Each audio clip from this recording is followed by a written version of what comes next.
চান্দিনা রেদন আহমেদ কলেজের একাদশ শ্রেণীর শিক্ষার্থীরা, তোমরা নিশ্চয়ই ভালো আছো। আমরা ইতিমধ্যে অ্যাসাইনমেন্ট ক্লাসের বিভিন্ন বিষয়গুলো নিয়ে আমরা কথা বলেছি। প্রথম সপ্তাহে পদার্থবিজ্ঞান প্রথম পত্রের যে অ্যাসাইনমেন্ট এসেছে সারা দেশব্যাপী, আমরা দেখেছি ক্লাসে এটা হচ্ছে পদার্থবিজ্ঞান প্রথম পত্রের তৃতীয় এবং চতুর্থ অধ্যায়। তৃতীয় অধ্যায় অর্থাৎ গতিবিদ্যা এবং চতুর্থ অধ্যায় নিউটন বলবিদ্যা। তৃতীয় অধ্যায় থেকে দুটা শিক্ষণফল এসেছে। এটা হচ্ছে বল সরণ লেখচিত্রের সাহায্যে গ্রাফ অঙ্কন, এবং দ্বিতীয় শিক্ষণফলটা ছিল পতনশীল বস্তুর জন্য যে গ্যালিলিওর সূত্রগুলো এইগুলো, এবং তৃতীয় শিক্ষণফল ছিল চতুর্থ অধ্যায় নিউটন বলবিদ্যার প্রথম শিক্ষণফল বলের সংজ্ঞামূলক ধারণা। এর ভিত্তিতেই দুটা সৃজনশীল প্রশ্ন এসেছে। এগুলো নিয়ে আমরা অ্যাসাইনমেন্ট প্রশ্নপত্রের বিতরণেও আমরা কিছুটা আলোচনা করেছিলাম। আজকে তার সমাধান নিয়ে আমরা কথা বলছি।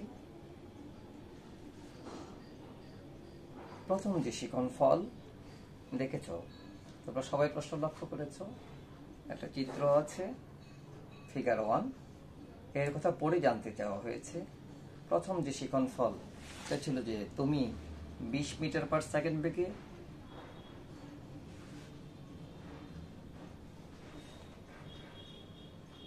একদম খারাপভাবে একটি 400 গ্রাম ভরের ক্রিকেট বল উপরের দিকে ছুঁড়ে মারলে।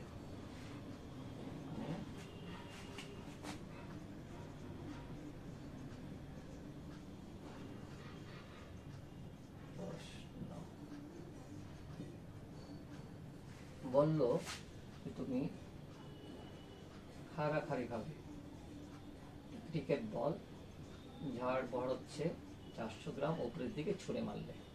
কত? 20 মিটার পার সেকেন্ড বেগে ছুঁড়ে মারলে। তারপরে জানতে চাওয়া হলো বলটির বেগ বনাম সময়ের গ্রাফ আঁকো। বলা হলো ক তুমি এর বেগ বনাম সময় লেখচিত্র আঁকো। লেখচিত্র আঁকতে গেলে আমরা দেখছি যে একটা বস্তু উপরের দিকে যাচ্ছে। আরো বিষয়, এটা লেখচিত্র আঁকবার সময় আমরা প্রথমেই বুঝে নেব যে অক্ষ দুইটা তো আমরা নেব, একটা এক্স অক্ষ এবং অয় অক্ষ। এক্স অক্ষ বরাবর স্বাধীন রাশি নেব, অয় অক্ষ বরাবর আমরা অধীন রাশি নেব। এই ক্ষেত্রে এক্স অক্ষ বরাবর আমরা নেব সময়, অয় অক্ষ বরাবর বেগকে আমরা নেব বেগ মিটার পার সেকেন্ড। এরকম একটা সময়ের সাথে বেগের পরিবর্তনের লেখচিত্র আঁকতে পেরেছি। এখানে যে গাণিতিক সমীকরণটা, এটা পতনশীল বস্তুর সূত্র বা নিচ থেকে উপর দিয়ে খাড়াখাড়ি ভাবে নিক্ষেপ করা বস্তুর সূত্র। আমরা জানি সেই সূত্রটা হচ্ছে v = v0 - gt। টি সময় পর যে বস্তুটাকে আমরা v0 বেগে ছুঁড়ে মারলাম উপর দিকে, সরাসরি খাড়াভাবে উপরের দিকে, তার বেগের সমীকরণ হচ্ছে v = v0 - gt। এখানে v0 হচ্ছে আদি বেগ, v হচ্ছে শেষ বেগ, g অভিকর্ষ ত্বরণ, আমরা জানি যার মান 9.8, আর t হচ্ছে t সময়, যার একক সেকেন্ড, এবং অভিকর্ষ ত্বরণের একক মিটার পার সেকেন্ড স্কয়ার, বেগের একক মিটার পার সেকেন্ড। তাহলে বল বেগের সাথে সময়ের যখন গ্রাফ আঁকবো, আসলে বিষয়টা কেমন দেখাবে?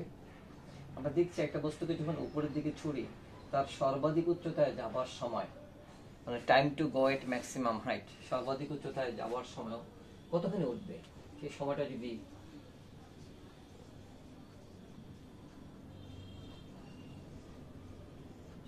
সময় tm যদি হয়, এটা হচ্ছে v0/c। আমরা দেখবো এখান থেকে v0 হচ্ছে 20 মিটার পার সেকেন্ড, g হচ্ছে 9.8 সেকেন্ড, আমরা দেখবো এটার মান হচ্ছে 2.01 2.041 2.041। তাহলে সর্বোচ্চ উচ্চতা যেতে তার কতটা সময় লাগবে।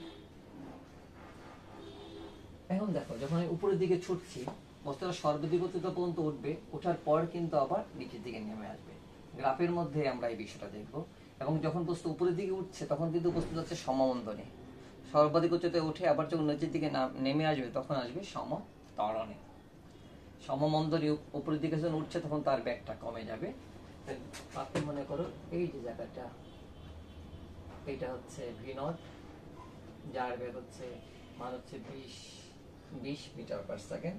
আমরা 20 দিলাম, এই বিন্দুটার মান আমরা ধরো 20 দিলাম, 20 এইভাবে আমরা সময়গুলো আমরা জানি। যখন t is equal to 2.0, t is equal to ধরো এই সেকেন্ড যদি আমরা চিন্তা করি, সময় সেকেন্ড, 2 3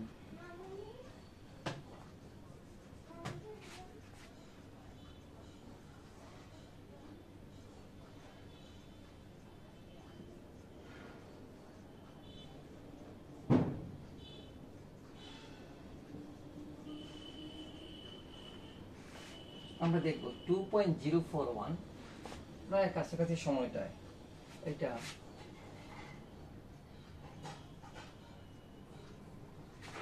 এখানে চলে আসবে।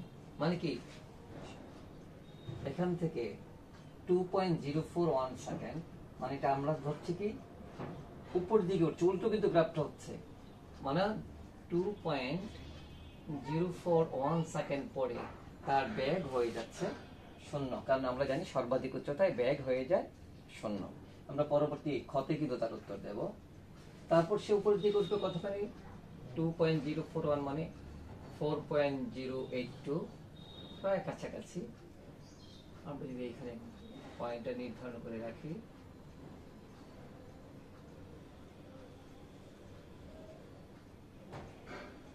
এখানেও কিন্তু 20, প্রায় 20 এর কাছাকাছি। এই বরাবর, জাস্ট এই বরাবর 4.082 এই সেকেন্ড সময় তার ব্যাগ হয়ে যাবে সর্বোচ্চ। তাহলে তোমাকে যখন বলা হবে, যখন বলা হলো যে বলটির ব্যাগ বনাম সময় লেখচিত্র আঁকো, লেখচিত্র ঠিক এরকম হবে এবং তার ট্যাবলটা কেমন হলো, যার ভিত্তিতে আমরা এঁকেছি সময় সেকেন্ড, ব্যাগ ভি, সময় যখন 0, ব্যাগ ছিল 20 মিটার পার সেকেন্ড, সময় যখন 2.041 তখন ব্যাগ হয়ে গেল 0, সময় যখন 4.082 ব্যাগ হলো মিটার। এই যে ছকটা, এর ভিত্তিতে কিন্তু আমরা গ্রাফটা এঁকেছি। তাহলে সময় বনাম আমি ব্যাগ এঁকেছি, সময় সেকেন্ডে যখন এই মানগুলো, ব্যাগের পরিপূরক মানগুলো এরকম, এবং তার লেখচিত্র এরকম হয়েছে। এবং সমীকরণটা কিসের সমীকরণ আমরা জানি, এই যে v = v0 - gt এটা হচ্ছে y = c - mx, অর্থাৎ x বা y এককে ছেদকারী রেখার সমীকরণটা হচ্ছে এরকম। এটা সরল রেখার সমীকরণ হবে, ছেদকারী সরল রেখার সমীকরণ। তাহলে এক কথায় ব্যাগের সাথে সময়ের গ্রাফটা, যে বস্তুটা আমরা ছড়িয়ে মেরেছি তার লেখচিত্রটা হবে একটা সরল রেখার সমীকরণ, x অক্ষকে ছেদকারী রেখার সমীকরণ হচ্ছে, আমরা দেখছি শুরু করেছে সেই y অক্ষ থেকে। তাহলে v = v0 - gt, তার সমীকরণটা হচ্ছে এরকম, তার লেখচিত্রটা দেখতে ঠিক এরকম দেখাবে। তাহলে আমাদের কয়ের উত্তর হয়ে গেল, সৃজনশীল প্রশ্নের কয়ের উত্তর আমাদের হয়ে গেল। খ জানতে চাওয়া হয়েছে গতিপথের সর্বোচ্চ বিন্দুতে বলটির ব্যাগ কত। তো সর্বোচ্চ বিন্দু মানে যতখানি পথ যেতে চাই, ম্যাক্সিমাম হাইট। তাই ওখানে আমরা জানি ম্যাক্সিমাম হাইট বা সর্বাধিক উচ্চতা, আমরা পরেরটা প্রশ্নের উত্তরে আসছি। সর্বাধিক উচ্চতা আমরা জানি, সর্বাধিক উচ্চতা h সমান হচ্ছে v0²/2g। এই উচ্চতা যেতে যে সময়টা লাগে আমরা আগে বের করেছিলাম যে tm সমান হচ্ছে 2.041 সেকেন্ড। তাহলে সর্বাধিক উচ্চতায় বেগ vm যদি বলি আমরা, vm সমান হচ্ছে v0 - g * tm। অর্থাৎ সর্বাধিক উচ্চতায় বেগটা আমরা তথ্যকে বলেছি 0 হয়, আমরা দেখি 0 বা 0 হয় কিনা। v0 এর মান 20 - g 9.8 * tm এর মান আমরা দেখেছি 2.041। দেখবি যেটা 20 - 20 = 0। অর্থাৎ সর্বাধিক উচ্চতায় ততক্ষণ পর্যন্ত বস্তুটা যেতে পারে, অর্থাৎ সর্বাধিক উচ্চতায় গিয়ে বস্তুর ব্যাগ কিন্তু হয়ে যায় 0, অথবা যে ক্রিকেট বলটা ছুড়েছে তার ব্যাগ 0 হবে, তারপর এটা নিচের দিকে পড়বে। এবং আমরা বলেছিলাম উপরের দিকে সমমন্দরে গিয়েছে, নিচের দিকে সমতরণে নেমেছে। তার জন্য ক্ষয়ের যে উত্তর, সে উত্তর হলো সর্বাধিক উচ্চতায় ব্যাগ কত? সর্বাধিক উচ্চতায় এই যে ক্রিকেট বলটির ব্যাগ হবে 0।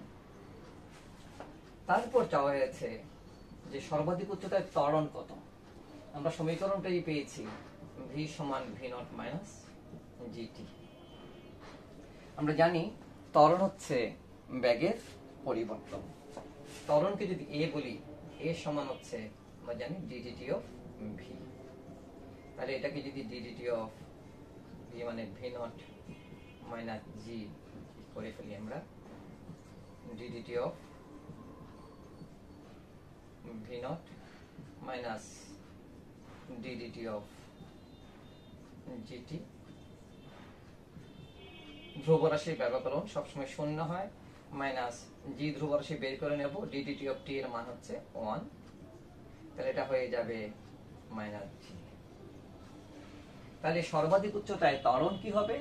ত্বরণ হয়ে যাচ্ছে -g। সর্বাধিক উচ্চতায় ত্বরণ হয়ে যাচ্ছে -g। আমাদের গয়ের উত্তরও হয়ে গেল। ঘ বলা হলো ওইখানে ক্রিকেট বলটির উপর ক্রিয়ারত মোট বল কত? সর্বাধিক উচ্চতায় ক্রিকেট বলটির উপর ক্রিয়ারত মোট বল আমরা যদি বলি f সমান হচ্ছে mg। m এর মান 0.40, g এর মান 9.8 নিউটন। 0.4 into 9.8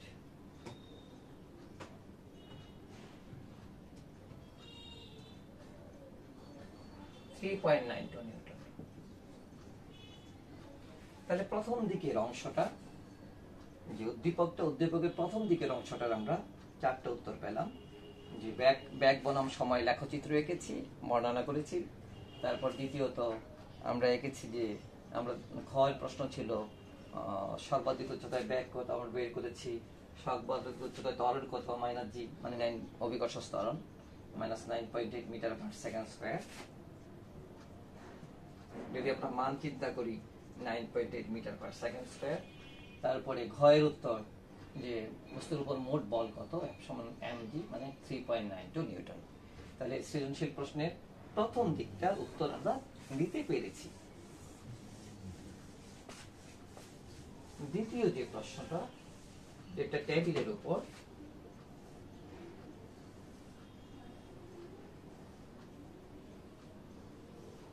(1.5 কেজি ভরের একটা বস্তু রাখা আছে।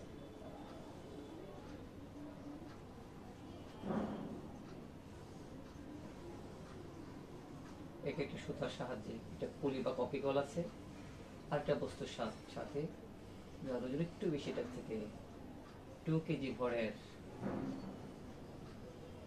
একটা বস্তু দিয়ে ঝুলিয়ে রাখা হয়েছে।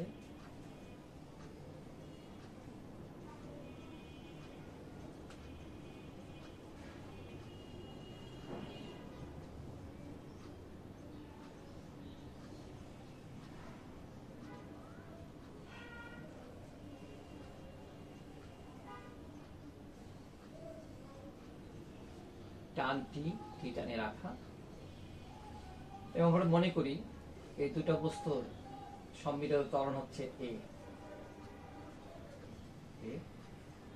এবং টান হচ্ছে t ধরে নিলাম আমরা। এখান থেকে জানতে চাওয়া হয়েছে যে বলা হয়েছে 1.5 কেজি ভরের একটি একটি বস্তু টেবিলের উপর স্থিরভাবে আছে, অর্থাৎ এমন ভরের বস্তুটা স্থিরভাবে আছে। 2 কেজি ভরের আরেকটি বস্তু একটি অসম্প্রসারণশীল সুতা দ্বারা ঝুলানো হলো, তো সুতাটা বাড়বে না।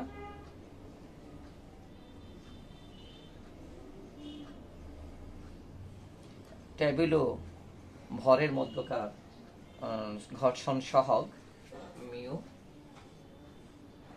মিউকে গতিঘর্ষণ সহগ এটা বলা আছে 0.2, গতিঘর্ষণ সহগ বলা আছে 0.2, ঘর্ষণ গুণাঙ্ক বা ঘর্ষণ সহগ বলা আছে মিউকে সমান 0.2। তারপর জানতে চাওয়া হয়েছে ভরদ্বয়ের ত্বরণ কত। M1 এবং M2 ভরের বস্তু, তোমরা বুঝছো এমন বস্তু টেবিলে আছে, পুলির সাহায্যে সুতা দিয়ে অসম্প্রসারণের সুতা দিয়ে একে ঝুলিয়ে দিলাম।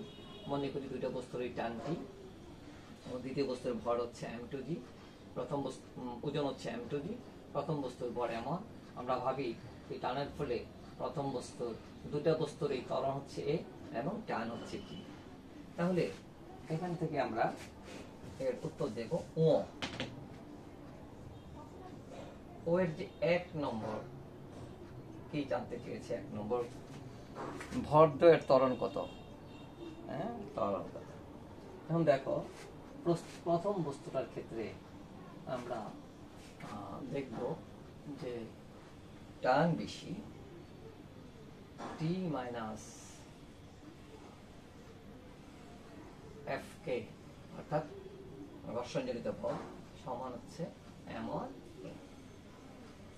দ্বিতীয় বস্তুটার ভর বেশি, যার জন্য M2G মাইনাস T সমান হবে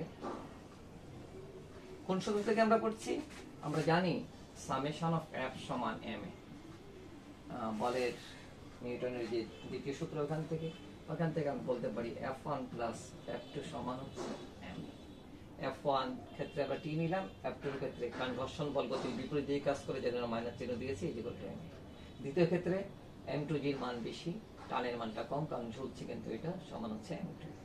এই যে দুটো সমীকরণ আমরা নিলাম, একে যদি আমরা 1 এবং 2 নংকে যদি আমরা যোগ করি তাহলে পাবো M2G মাইনাস Fk সমান M1 plus M2 into A, বা A সমান M2G minus Fk divided by M1 plus M2। আমাদের Fk এর মানটা আমরা বের করে ফেলি। Fk হচ্ছে মিউ কে ইন্টু আর, বা মিউ কে ইন্টু আর মানে হচ্ছে M1G, মিউ কে 0.2, M1 এর মান 1.5, G এর মান 9.8 নিউটন। আমরা খুব সিম্পলি গুণ করলেই আমরা পেয়ে যাব Fk এর মান হয়ে যাচ্ছে 2.94 নিউটন, 2.94 নিউটন। তাহলে এর মানটা আমরা বের করে ফেলতে পারি M22, G এর মান 9.8 minus Fk 2.94, M1 plus M2 1.5 plus 2,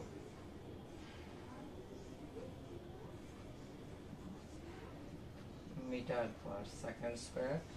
একটু ক্যালকুলেট করলে আমরা দেখতে পাবো 16.66 divided by 3.5 metre per second square, এটা চলে আসছে 4.76 মিটার পার সেকেন্ড স্কয়ার। তাহলে 1 নম্বর প্রশ্নের আমরা ওর যে উদ্দীপকের অংশ, ভরদ্বয়ের ত্বরণ কত, ভরদ্বয়ের ত্বরণ হবে 4.76 মিটার পার সেকেন্ড স্কয়ার।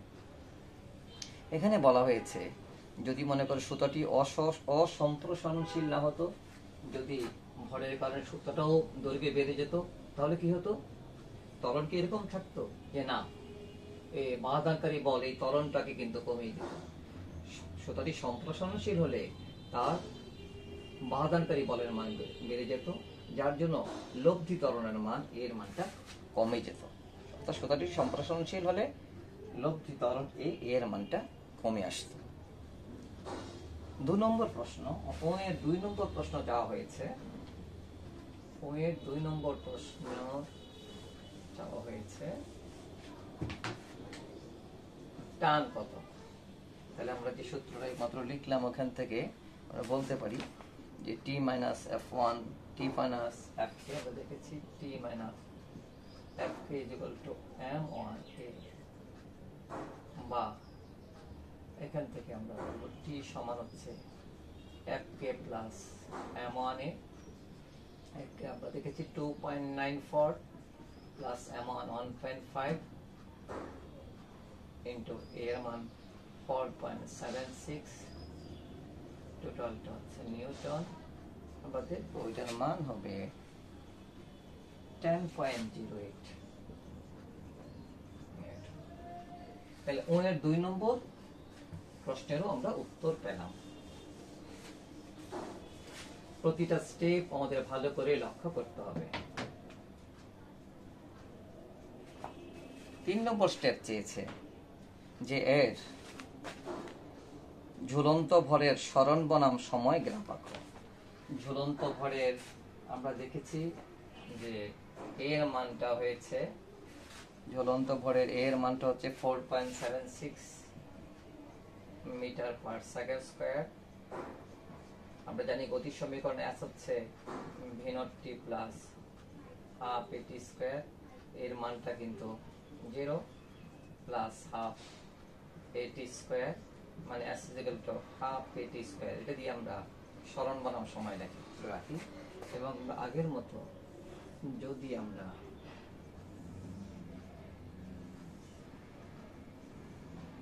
সময় সেকেন্ড এবং সরণ মিটারে প্লট করি,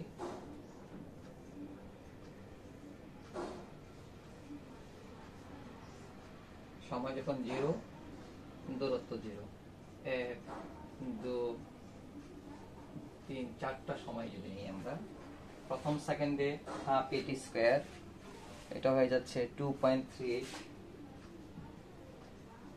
2 এর 3 এর জায়গায় যখন আমি 2 করব, এর জায়গায় ঠিকই 4.76 গুণ করলে আমরা পাবো 9.52, 3 ওটা 3 মানে 9 স্কয়ার 9 21.42,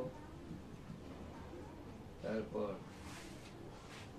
টি যখন আমরা 4 নেব 16 38.08। এই বিষয়গুলো নিয়ে আমরা যদি গ্রাফ আঁকি, গ্রাফটা দেখতে কেমন দেখাবে।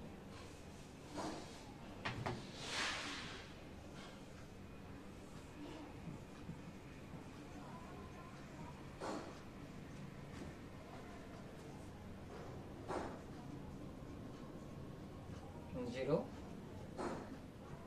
1 2 3 4 এরকম। তাহলে প্রথম অবস্থায় 0, দ্বিতীয় সেকেন্ডে তার যদি দূরত্ব আমরা ধরো এখানে 5 10 15 20 25 10 20 30 40 এভাবে আমরা প্লট করি। প্রথম সেকেন্ডে তার ব্যাগ হচ্ছে 2.38, প্রায় 4 পেজ একটার মধ্যে। দ্বিতীয় সেকেন্ডে ব্যাগ হচ্ছে 9.52, 2.3 এর কাছাকাছি, 4 এর 1, 10 প্রায় 10 এর কাছাকাছি, একটু কম। তারপর 3 নম্বর সেকেন্ডে 21.42, প্রায় 21.42। চতুর্থ সেকেন্ডে ব্যাগ 38, প্রায় 40 এর কাছাকাছি। ইচ্ছা করলে আমরা এগুলো যোগ করে দিতে পারি। দেখছি এটা বিভিন্ন জাস্ট একদম সরল রেখা হচ্ছে না, যোগ করলে ঠিক এস বনাম টি যে লেখচিত্রটা, সরল বনাম সময় যে লেখচিত্রটা দেখতে ঠিক এরকম দেখাবে। তাহলে আজকের যে অ্যাসাইনমেন্ট প্রশ্ন প্রথম সপ্তাহ, তার 2টা সৃজনশীল প্রশ্ন, তার সমাধান আমরা করতে গিয়ে দেখেছি। মানে লেখচিত্র একটা বড় বিষয়, এবং লেখচিত্রে কোন অক্ষে আমি কি দিচ্ছি, এবং স্বাধীন রাশির সাথে অধীন রাশির পরিবর্তনটার উপর নির্ভর করেই কিন্তু গ্রাফের প্রকৃতিটা চেঞ্জ হয়ে যাচ্ছে।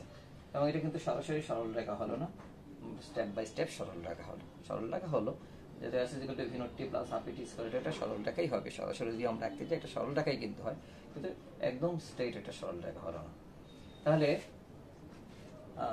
যে অ্যাসাইনমেন্ট 1-এর বিভিন্ন প্রশ্নের সমাধান সম্পর্কিত যে উত্তর আমি করতে চেষ্টা করেছি, বিভিন্ন দিকগুলো আলোচনা করেছি।